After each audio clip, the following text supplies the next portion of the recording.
much, Michelle. So welcome everybody. Really glad to have so many of you with us already, and we have still got quite a few signed up. So just to forewarn you, you might hear some binging and bonging in the background as people kind of enter and leave the room. Oddly enough, it doesn't show up when you play back the recording, but you might hear it as you're in the room. Please don't worry about it. It'll just be as people sort of come and go. If any of you joined the last session, then welcome back. And that session I delivered was on anxiety, coping with day-to-day anxieties. And today's session is not hugely different. I mean, it is a bit different, but it's not hugely different. We will be still thinking about those coping strategies, essentially. So I really do hope that as we touch on some things in today's session, if there's something where I think that relates very closely to what we talked about last time, feel free, please, to go back to the Medway Healthy Workplaces YouTube page, and you'll see the historical videos are available there for you to take a look at. One plea from me, and those of you that were here last time will recognise it, is please do be here. What I mean by that is that it's really easy when you're sitting at a computer to be interrupted by various emails and other things that are going on around you. But I'm guessing that if you thought it was important enough for you to be here, to sign up for this session and then attend at 4 o'clock on an afternoon where you could be doing more or less anything else, you probably thought there was something quite helpful in here. So do try and be as present as you can and get the very best that you can out of it. There will be a certain irony if you're on a session about managing an unruly mind and your unruly mind is taking you off to other things like your emails. So there is nothing going to happen today where I'm going to ask you to put yourself out there, make yourself uncomfortable, reveal your innermost thoughts. But I am going to ask you to self-reflect. And we're going to start with a little piece of self-reflection.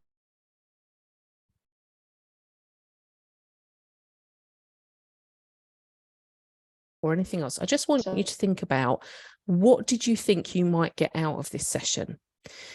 And the reason for that is because if you're really clear about what you wanted to get out of it, you can hopefully start the session with some questions in mind. And those questions will help you get the very best that you can out of the material, rather than a sort of clean sheet of paper where you might find that you kind of miss some important things. So a great way to learn is to start with questions. So think, why did I come here? What was it I was looking for? What questions do I need to have in my mind throughout? And with any luck, what you'll do as you go through is on every slide or every other slide, you'll find at least one thing that really resonates. And that might be that you identify with a certain way of thinking that isn't helpful. And that's brilliant, because you cannot change it unless you've identified it. Or it might be that you've identified a particular strategy that you think will be helpful with some of the unhelpful thinking habits that we can develop. So once you've done all of that, you'll be able to begin to put together a bit of an action plan.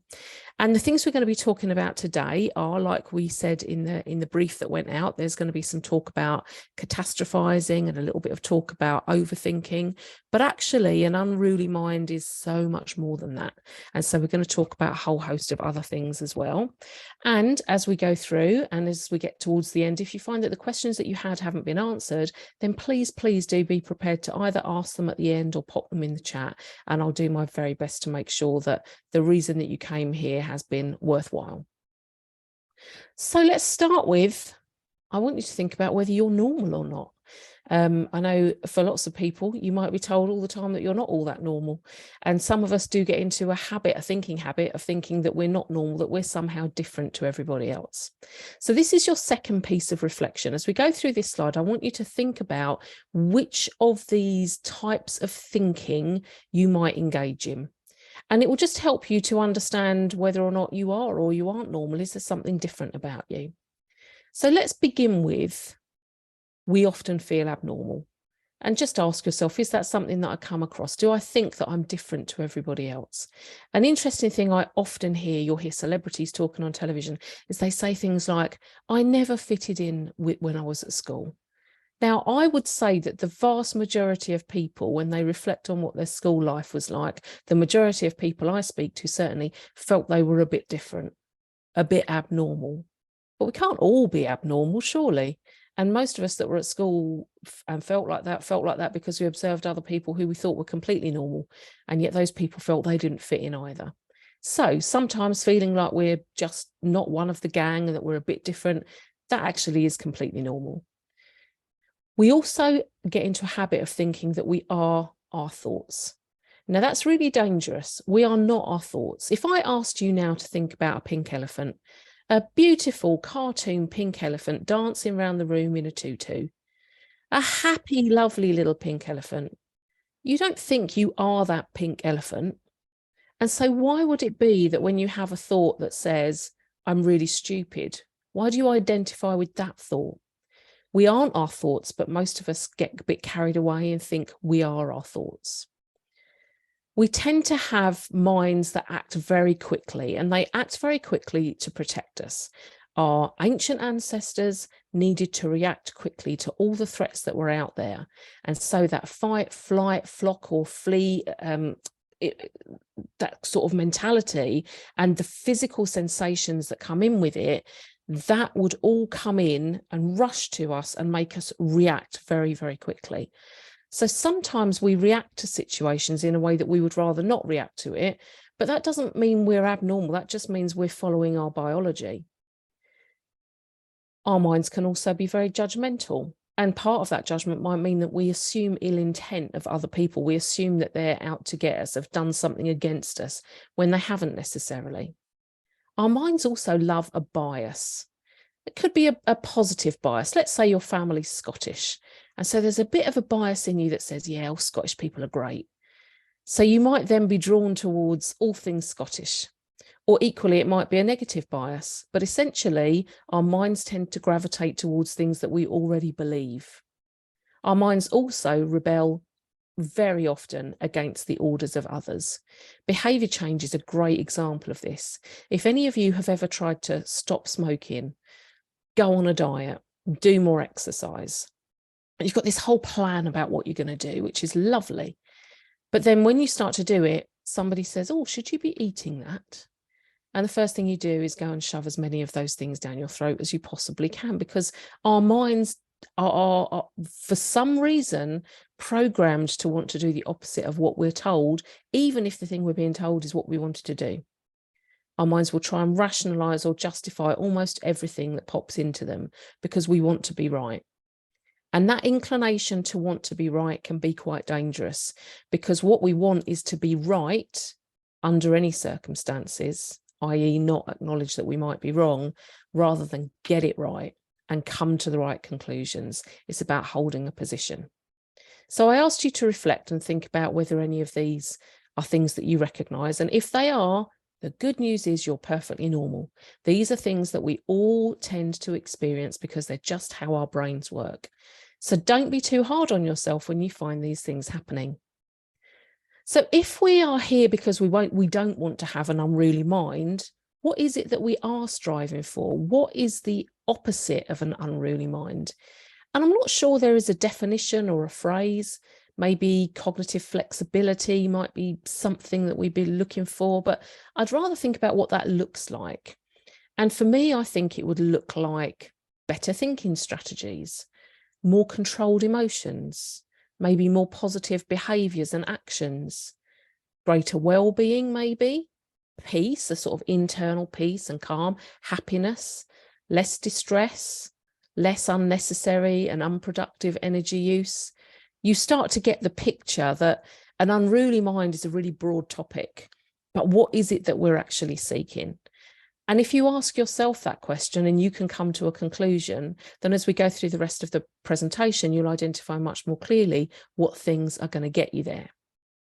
So we need to be clear that if we're looking for those things, how do we get there? And I might think that the opposite of an unruly mind, the sort of thing that I'm looking for, is maybe something like a cooperative mind, something that will work with me. But if that's what we're looking for, we need to be clear that that is not a possession. We can't go and buy it. We don't just have it already, or certainly the vast majority of people don't have it already. It's also not a destination. You are never going to get to the point where you have this perfectly cultivated cooperative mind. Instead, it's much more something that must be worked towards and maintained. It's something that even when you think you've cracked it, a situation will come up and your mind will start playing tricks on you and doing things you don't want done. So your mind is really like a vehicle. And that's why we've got the image of this rather clapped out old banger on the screen, because some of our minds are kind of there. They're a bit clapped out, and they're clapped out because our minds can take us to many places, just like that car. And those places can be great places, but they can also be really dark places. So we need to decide the quality of the journeys. And we've got to do that through a whole host of things. If you think about a car, you have to fuel it. You have to maintain it. You have to be really conscious of how you manage that car. You need it to be responsive for you, but you've got to be skilled in getting the best out of it as well.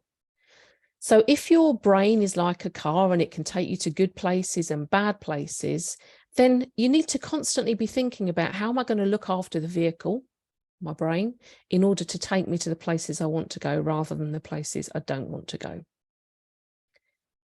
And so with all of that in mind, there's a really important question we can ask ourselves a lot of the time if we find that we are maybe going down a road that we didn't want to go down. And that question is simply this: who's in charge, the thinker or the thought? And if you stick that question on a post-it note somewhere near your desk or on the fridge at home, and your mind starts to go to places that you don't want to go to, you have an opportunity to identify very clearly, is the thought taking control of me and taking me to places that I don't want to go? Or am I in charge? Am I the person who's dealing constructively and proactively with what pops into my head? Am I the driver at the moment, or is this vehicle on uncontrolled autopilot? Because the truth is that your mind has got its own agenda, and that agenda is surviving rather than thriving. We are built and designed as human beings, first and foremost, to survive as a species. That's what we were designed to do. So if we're built to survive, then that means that thriving is very much secondary. And that means that what we do is react to that stimuli, that threat, and the automatic processes start to kick in our brains, and we react very quickly to what happens in a way that protects us. And after that, then we get the opportunity to respond with logic. But unfortunately, if we react badly in the first instance, let's say it's somebody says something to you which you find upsetting, and they might have had no ill intent whatsoever, but you blow up at them because what you've heard has upset you. That can be the beginning of the end of a friendship or a relationship, because both parties would have to do a lot of work to say, I'm really sorry that I said it and it upset you. I'm really sorry that I misunderstood what you said. So our reactions, that instinctive in the moment thing, is very, very quick. The response with logic takes a little bit longer. We have evolved, but that's the bit that comes a bit more slowly. And so because of that, we need to maybe get better at dealing with that second bit. Ultimately, we don't know what we don't know. So on a session about managing an unruly mind, we have to recognize why we do the things we do. Why do we behave in ways we don't want to behave sometimes? Why does somebody doing something trigger us in a way that we didn't expect? And we need to become alert and have our radar on to look for those things and look for patterns. And once we know those things, we then can recognize that we've all got choices. And those choices are to build in that pause so that we don't react and we do respond, and we understand and then build on our learning to become better at managing how we respond to these situations. And this is beautifully summed up in this quote. Between the stimulus, the thing that happens to you, and the response, there is a space. In that space is our power to choose our response. And in our response lies our growth and our freedom. So if you find yourself having some unhelpful thinking habits, it might be about a partner. If you work in a school, it might be about a pupil. It might be about a colleague. It might be about particular situations. So a trigger for you might be somebody cuts you up on the road.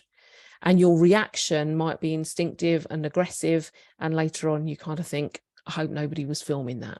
There's a good reason why in some shops, they have found that if they put mirrors up behind the counter, levels of abuse of their staff go down. Because when people see themselves behave in a certain way that is unattractive, they stop doing it. So this idea that you have the stimulus, and yes, we've got our automatic reaction, but we also have the ability to pause, create a space, and then choose our response, which is much more considered. And that quote is attributed to two people very widely. One is Viktor Frankl and the other is Stephen Covey. So I want to give them both credit just in case, just because we don't know. So hopefully you're beginning to see that we've identified the issues with some of our unruly mind behaviours, where they came from, how that might manifest itself. I hope that as we're talking, you're recognising where this might appeal to you, or apply to you rather, and also recognising the things that you're maybe able to pull out of this that you can start to apply that might help. So I said we would talk about overthinking. Well, let's see, what is it first of all? Essentially, at its most basic, it is thinking on something excessively. Now, we all think, I think it's about 60,000 thoughts a day. It's a lot of thoughts a day. Some of them are positive, more of them are negative, because we're predetermined to find the negatives, so that keeps us alive. But then when we find one thought that becomes pretty all-consuming, that's overthinking. And so it's thinking on something excessively. People prone to overthinking can also find that they're prone to mental health conditions such as depression or post-traumatic stress disorder, and they might experience anxiety more as well. There is a link there. And it's a bi-directional link with mental health issues. And that simply means that overthinking can lead to mental health issues, but also that mental health issues may lead to overthinking. So if we can get it under control, we can potentially help ourselves a great deal. Overthinking might include things like, what could I have done differently? But thinking about that over and over again and imagining all the different possibilities. It might be an inability to shut off. And sometimes that shutting off ability is at night. And that's really difficult because then we don't sleep. And when we're aware we're not sleeping, we get into overthinking about the consequences of our not sleeping.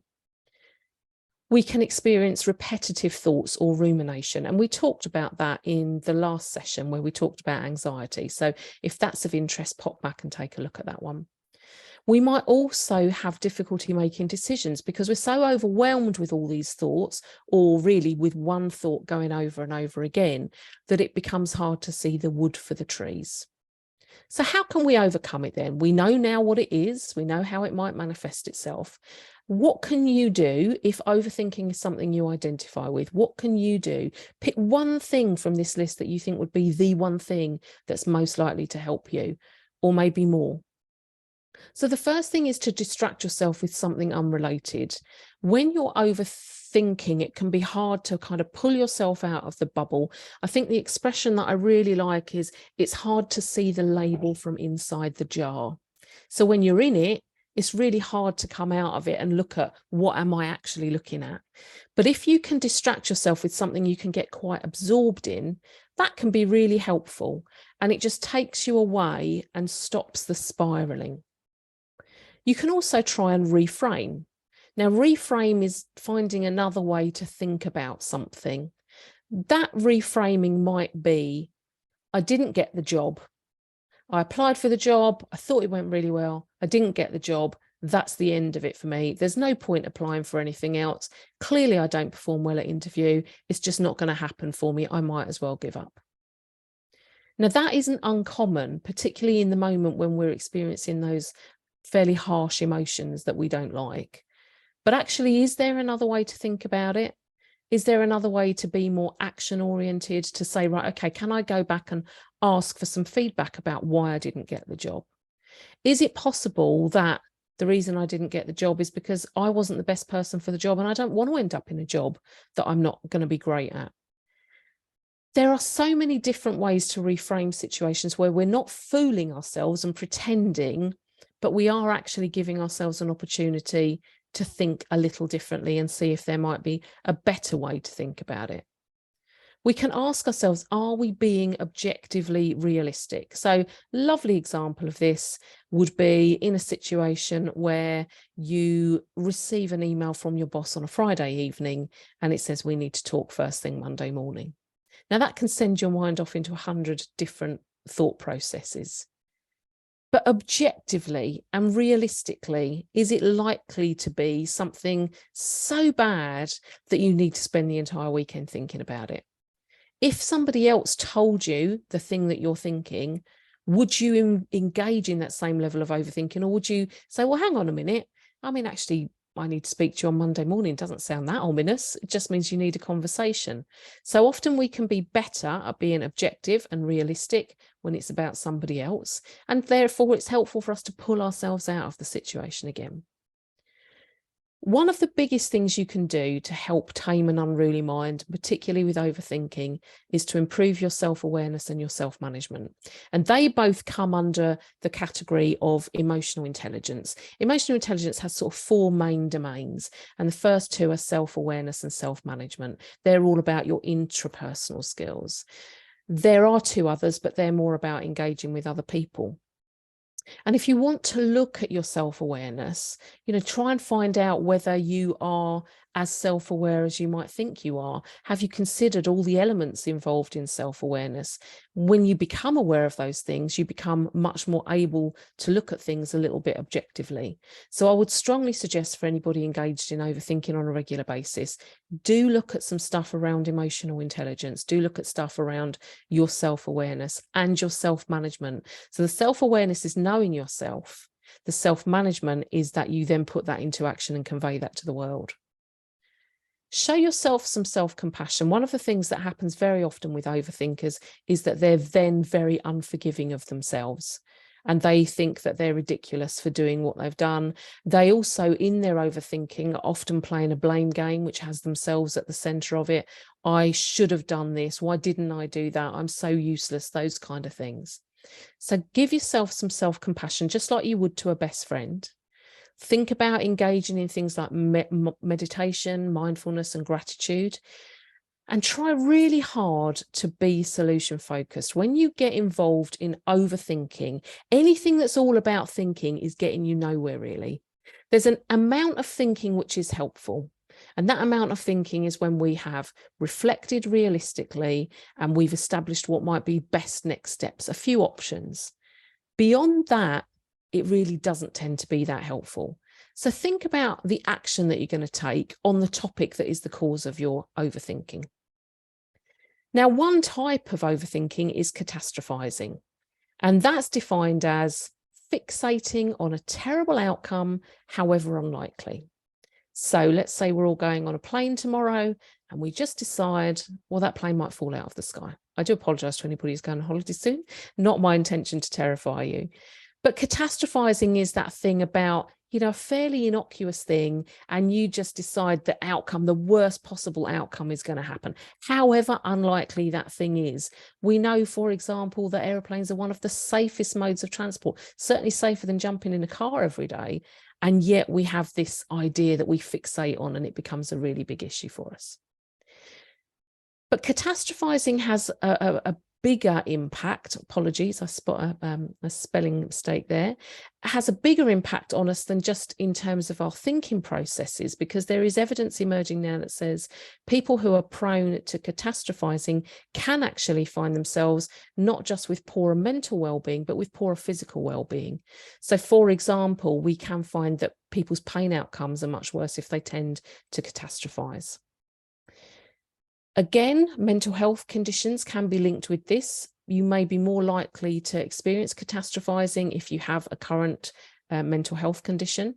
And if you're a very sensitive person, so if something happens and you kind of feel it in your body somewhere, people with those sorts of experiences will tend to be people who will be more prone to catastrophizing as well, extremely sensitive people. But unlike anxiety, which we talked about last month, catastrophizing is rarely ever useful. So some level of anxiety serves a purpose. To a point, anxiety is there to try and help us out. But catastrophizing, when in any given situation, you imagine the worst possible outcome and then a whole dialogue that goes with it, that's rarely ever useful. That's only ever down a bad, bad rabbit hole. So we need to try and get rid of it. And we do that, we try and cut out the catastrophizing in the following ways. Accept that bad stuff sometimes happens. Unfortunately, we live in a world now where we're always looking at each other's social media and we're looking at each other's lives. And when you're looking at the very edited version of somebody's life, it looks like everything's fabulous and there are no bad times. That's simply not the case. So sometimes bad stuff does happen, but rarely is it catastrophic. And then what can happen is that somebody, for example, let's say there's a restructure in your workplace, and that restructure sends you into catastrophizing that I'm going to lose my job. When I lose my job,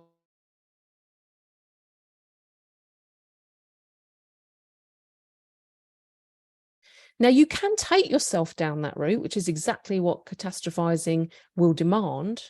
Or instead of that, you can say, okay, there might be another way to look at it. Maybe that losing of the job isn't necessarily going to lead to all of those things. And we'll talk about that a little bit more later.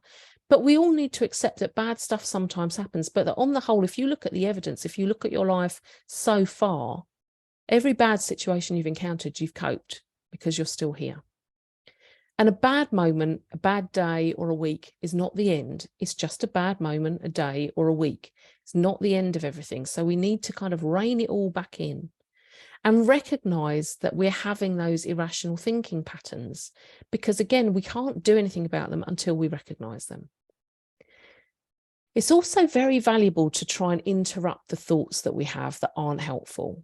And that may require you to actually say out loud, hopefully not when you're in a crowded train and people think you're talking to them, but you may need to say to yourself something like, stop, no more, well, that's enough now. And kind of jolt yourself out of that repetition and that going over and over and over to interrupt the thoughts.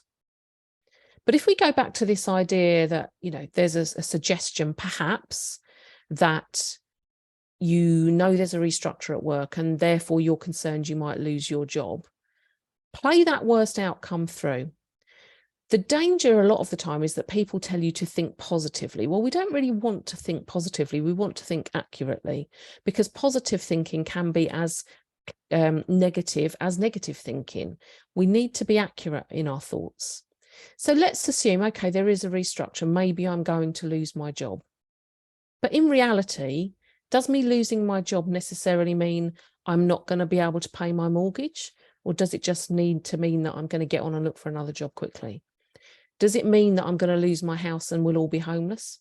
Almost certainly not. Most of us have got some network of help. Most of us have got options about what job we would go and do, even if it's not the same as we've been doing. But hopefully you can see whether you might be prone to this way of thinking, where one incident makes you assume the very worst outcome. And you kind of cut out all the steps in between where better things might happen. Maybe you get to the job of your dreams. Who knows?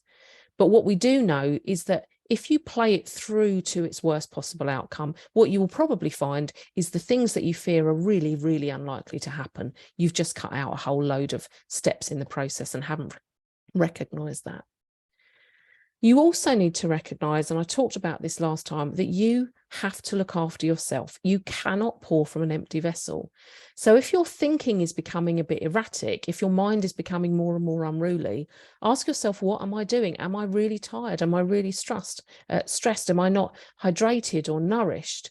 Because if you're not doing those things, you are going to affect your thinking. And then you can't expect better from a vehicle, your mind, that you aren't maintaining properly.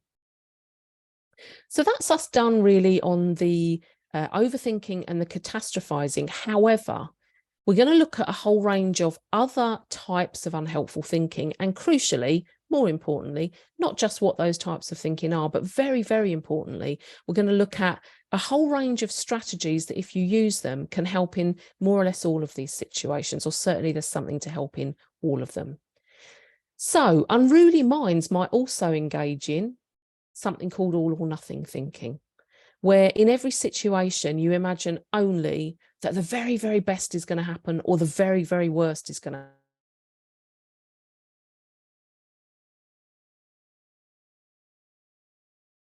The house will be homeless. That's very much all or nothing thinking. It's catastrophizing and it is all or nothing thinking. Whereas actually it's that grey area in between that's really valuable. Okay, so I might lose my job and nobody's going to be delighted about that prospect, but other jobs might come out as a part of this restructure. I might find something else that I like, or even if I don't particularly like it, I might at least have something to keep me ticking over. Remember the grey bits. It's not all or nothing. We can also tend to overgeneralize. So we will see a pattern and go with that pattern, but we'll have too little data to go with it. So our generalization might not be accurate. Oh, all the people who work in that department, they're all fill in the blank. Overgeneralization. Sometimes we might engage in something called selective abstraction. And that's a little bit like selective hearing. You know, when you just hear the bits of what somebody says that you want to hear and you don't hear anything more than that. We also have a tendency sometimes to disqualify the positive. So if we've got into a very negative habit of thinking, we will hear what somebody says, but discount all the positive things that they're saying to us and just hear the negatives. I line managed people for many, many years. And in that time, what I found consistently was in an annual appraisal, if you ask them after the appraisal, what do you think we talked about? The only thing they will remember is the one opportunity for improvement, and they forget everything else. And we do that a lot in the world. So it's another distorted thinking habit. We can jump to conclusions. We get that message from the boss on the Friday night and we jump to a conclusion about what it's about. We can also engage in magnification or minimization of imperfections.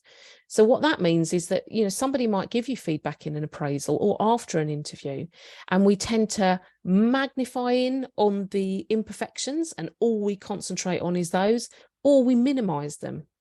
And we go the opposite direction. We don't actually recognize the imperfections at all. And as a result of that, what we can tend to find is that we miss the learning opportunities that were in there. Because in every situation that isn't great, no matter how horrible it is, we normally do learn something from it. We can also get involved in emotional reasoning, and that's really quite dangerous. It's probably one of the most common things. And it's a process of taking your emotions as evidence of the truth. If I feel like this, then that must be true. And actually, without any evidence to back that up, that's a kind of scary way to think, because we can get emotional for all sorts of reasons and they're not necessarily backed in evidence. And we'll talk a bit more about that as we go on.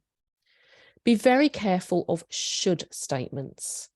If you are saying, I should have done this, I should have done that, I should have had a different approach, it should have been better. Maybe it should, but it wasn't. So it's not helpful. It's normally very unreasonable. And it's something that is likely to leave you with feelings of guilt and frustration, maybe even something as strong as shame. So that's really not a good place to be. We're also quite keen on labeling. So we might label ourselves as, I'm such an idiot. I never get that right. I'm rubbish at those kind of things. Well, there is a strong element there. If you label yourself as something, remember the comment about, you know, we are not our thoughts. So just because you think it, if you repetitively think it, that becomes a belief. And if you believe it, you will almost certainly be right, whether it's positive or negative. So I believe I am terrible at interviews. Likelihood, when you go to your next interview, you're going to be pretty terrible. So stop labeling. If you stop labeling and identify it as a facet of who you are, or some behaviors that you've got rather than who you are, then you will find it much easier to be flexible about those beliefs. And we can also tend to be quite personal and look for blame in situations. And that blame will often be on ourselves, but sometimes might be directed to other people. So again, as we've gone through that, I hope that you have been looking to see whether there is anything in there that you identify with. Hopefully not all of them, otherwise life is going to be pretty tough, but I should imagine that everybody recognises some of them. And if you do, then it's worth knowing that it's really valuable to master the products of our minds. Because if we are not our thoughts, then how do we master the products of our minds, one of which is our thoughts? So when we're talking about mastering the products of our minds, the products of our minds are largely our thoughts, our feelings, and our behaviours. And these three things are in a triangle with arrows going both directions, because we can start anywhere. You know, you could have a situation where you feel something, either because it just erupts internally or because of an external trigger, and that makes you think things that you'd rather not think, and then behave in ways you'd rather not think. Go back to the pandemic, think about the number of people who felt concerned and lonely and fearful. And because of that feeling, they then generated thoughts about things are never going to be the same. We may well lose our jobs. We could be like this forever.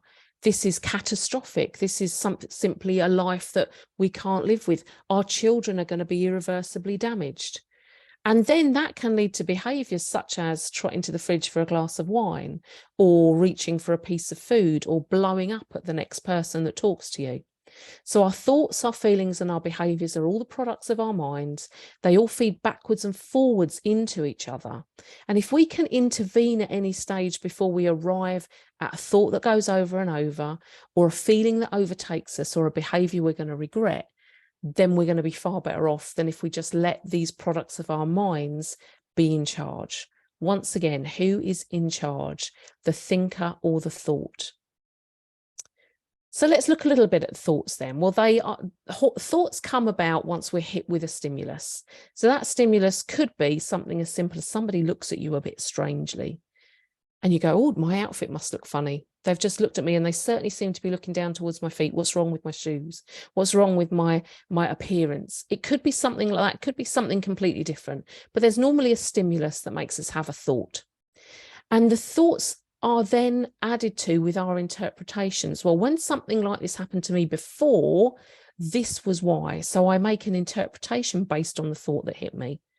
And that then gives me emotions and behaviours. I behave in a certain way as a result. So if I know that person, I might think, well, they're rude. They've come to that conclusion about me and they've looked at me in that way, and I know what they're thinking is this. Our thinking really heavily impacts our emotional state. So then we feel rotten. We feel bad, but we feel bad about ourselves and we feel bad about the other person, unnecessarily so, quite probably. So the goal we come back to is we want our thoughts to be accurate.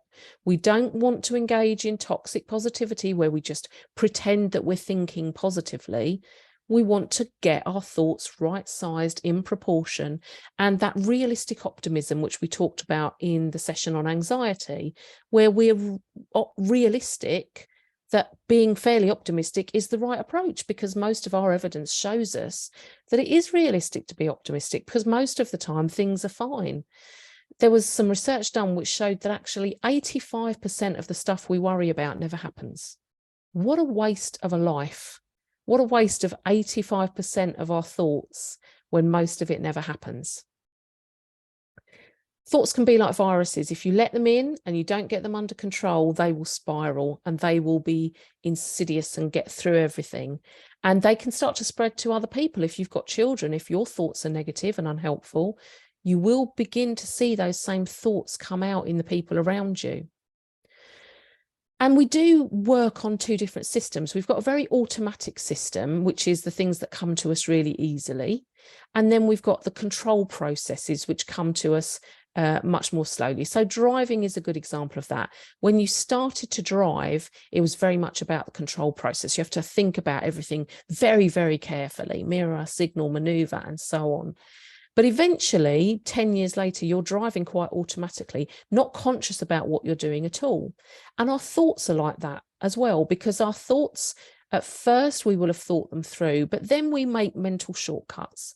And those mental shortcuts become habits. Thinking habits. They become automatic and they also become subconscious. And then they're really hard to change because we don't even know we're doing it. You get presented with a quiz. Oh, I'm rubbish at quizzes, is that thought that goes through your mind. And then, but if you're not aware of the fact that you're thinking like that, which is then going to affect your performance, then it's really hard to change it. So we need to get so much better at recognizing what our thoughts are and whether they're helpful or not. So we need to identify those distorted thought habits. But the problem is normally not the thing, it is our thought about the thing. So let's go back to interviews. Let's imagine that we've got it in our mind that we're just terrible at interviews. We always do badly. We never manage to perform. My mouth runs away with me. Those kinds of things. If that's the situation, I guarantee you that the interview is not your problem. The interview is the distorted thinking you have about the thing, the interview. Because if instead of having those really distorted thinking habits, you concentrated on an action to improve how I perform an interview, then you would find that things would improve. So I'm going to ask you again, some self-reflection. I want you just to take a moment to try and identify one distorted thought habit that you might have. One thing that you consistently say about yourself, which is not helpful. It might be attached to a word like always or never. And I want you to remember that at the end of this session and take it with you and see what can you do about it. Where is the distortion and how can you change things? This is news to a lot of people, but thoughts are not facts. Just the same as you are not your thoughts. You can't control what thought pops into your head. You can control whether you allow that thought to keep coming again and again. And in the same way as we aren't our thoughts, thoughts aren't facts. Just because I think that person looked at me oddly and doesn't like me or thinks I've got strange clothes on, that's not a fact. Thoughts are not world events that are objectively observed by other people. They're a mind event. They simply are happening up here somewhere. So they're not a fact. And if they're not a fact, we need to think about whether they're really anything more than just an old habit that we might need to change. We need to hold them loosely with detachment and curiosity. Great example of this was at school. I was in the lower set for maths, went to a grammar school. If you were likely to score A to C, you were in the top group. If you were likely to score lower than that, you were in the next group down. That's the group I was in. I left school with a really strong sense that I'm terrible at maths. And it stayed with me for about 20 years until I went and had a psychometric assessment done, which said one of my strongest abilities was mathematical analysis. But I'd had that thought all that time because of an experience of what happened. And once I was able to see that there was another way of viewing this, that wasn't a fact, it was just a thought, and hold it loosely, I ended up in all sorts of jobs where data analysis and mathematical equations were part of it because I'd let the thought go. So we need to decide whether we're going to engage with the thoughts that we have pop into our heads, which aren't facts, or we're going to release them and let them go. And we can do that by changing our thinking. So we can ask ourselves, well, how might somebody else think about this? You fail your driving test. Do you think I'm a terrible driver? Or do you just think I need to give it another go? It's very, very limiting if you just think, well, I'm a terrible driver, I'm going to give this up. And somebody else would almost certainly say, well, I'm sure that, most people will go through more than one driving test. So can we think about what somebody else looking from the outside in might think? Can we begin to create some options of how we might think about it? And then when we've done that, we've got our list of options. Let's pick one. Which one is the one that we think has got the strongest impartial evidence, separated from our thoughts and our beliefs? But what's the evidence telling us? And then embrace that as our thought instead. Shift our thinking to that thing and behave accordingly, because it's all right to think that thing. But then if you've held off ever driving again, for example, because you had that thought, it's great to embrace a new thought that maybe it was just because on that day I wasn't at my very best. But if you don't change their behaviour and give that thing a go again, then it's not a great deal of support to you. We need to reflect regularly and continue to be curious about the world and see whether we've adopted new thinking errors as well. Feelings. Another newsflash for many of us. Feelings also are not facts. Feelings are emotional experiences and they're valuable information, You know, when we talk about our intuition, we talk about that sixth sense, but those things are not facts. There are interpretations. And sometimes those feelings are the things that cause us to react. The response is, or the reaction is very fast, instead of having that considered response where we've built the pause in. We need to have emotional regulation. And emotional regulation means we can't deny that we have the feeling. We often want to. We don't like uncomfortable emotions, so we'd rather pretend it's not happening. And a lot of us go through huge chunks of our lives pretending those.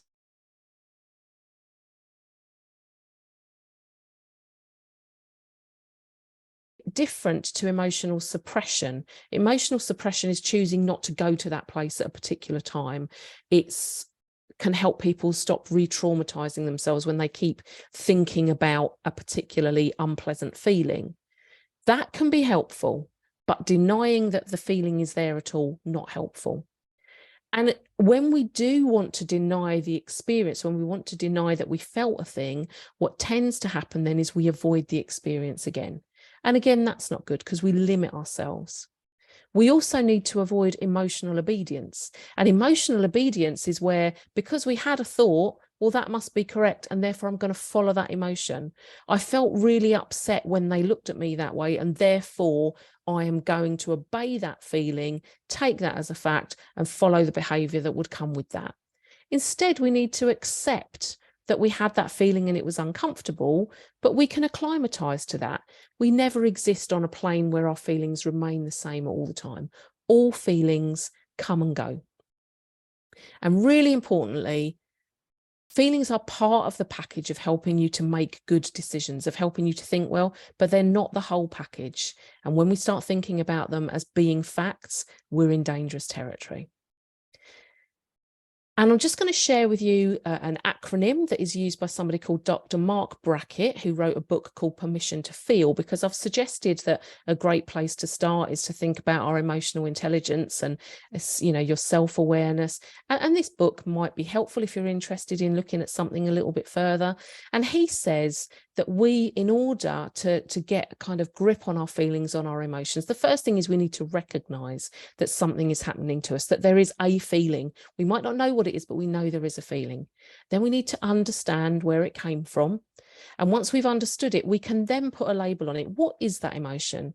Is it sadness? Is it frustration? And over time, you can get much more nuanced. Whereas at the start, we tend to be quite big overarching emotion labels, when actually when you get underneath it, it's far more subtle than that. Then we need to learn how to express it appropriately for the situation. And we need to be able to regulate it. So the next time if we feel like that, we make sure we don't have a blow up or we don't go off into a sulk. And instead what we do is process it in a way that is helpful for our self-awareness, for our self-management, and therefore for the people around us. So the RULER acronym is great for helping us get in touch with those feelings.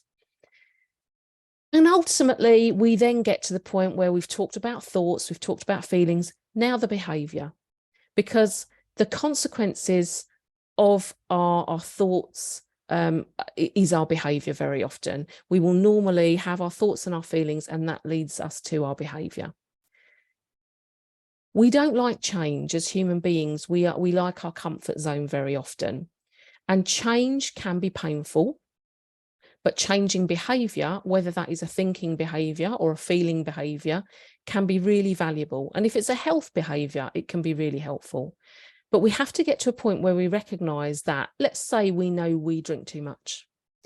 We have to get to a point where we recognise now that a small amount of pain in drinking less now is going to be worth it, because otherwise we're likely to have more pain later when the amount of alcohol that we drink becomes excessive, and we've got to deal with that then. The only way out of any situation where our behaviour needs to change is through it. So we have to give it a go. And that means that you have to be bad very often at changing something before you get any good at it. And lots of us are perfectionists and we don't like being bad at things. But we have to be able to say, okay, I'll give it a whirl. I'll try and change that thinking. I'll try and change how I feel about it. And then I might be able to change my behaviour. And that will require us to engage, practice, and experience discomfort, become comfortable with the uncomfortable.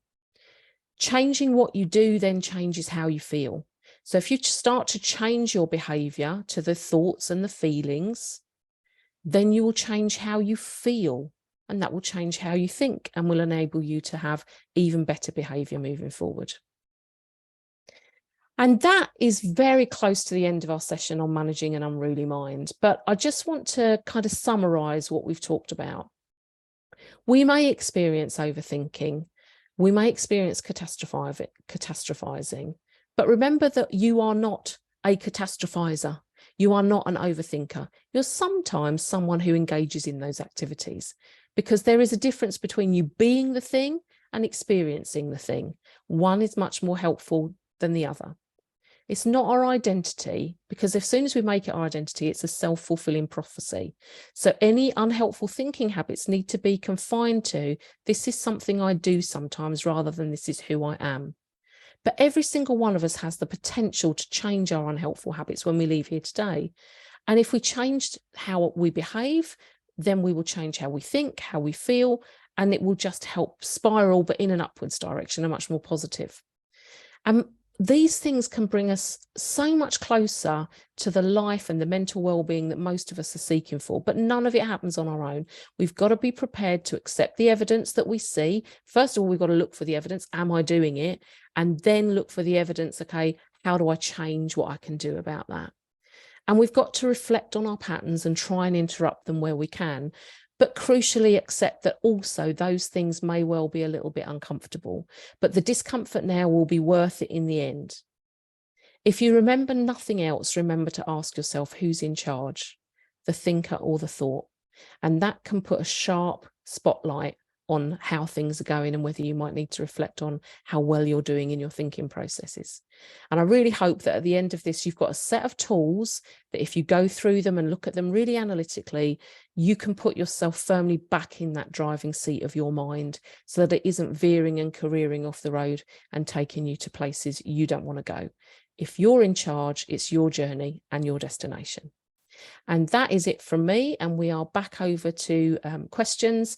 The slides will be available afterwards. And there is a slide available which has on there some sources of help as well. And Michelle's going to share that also. So I won't leave that up. I'm going to stop sharing the screen so that if anybody wants to ask questions, I think Michelle will stop recording at this point and I'll take any questions or comments you've got. Yeah, thank you very much, Helen. Yeah, I will stop the recording so that the questions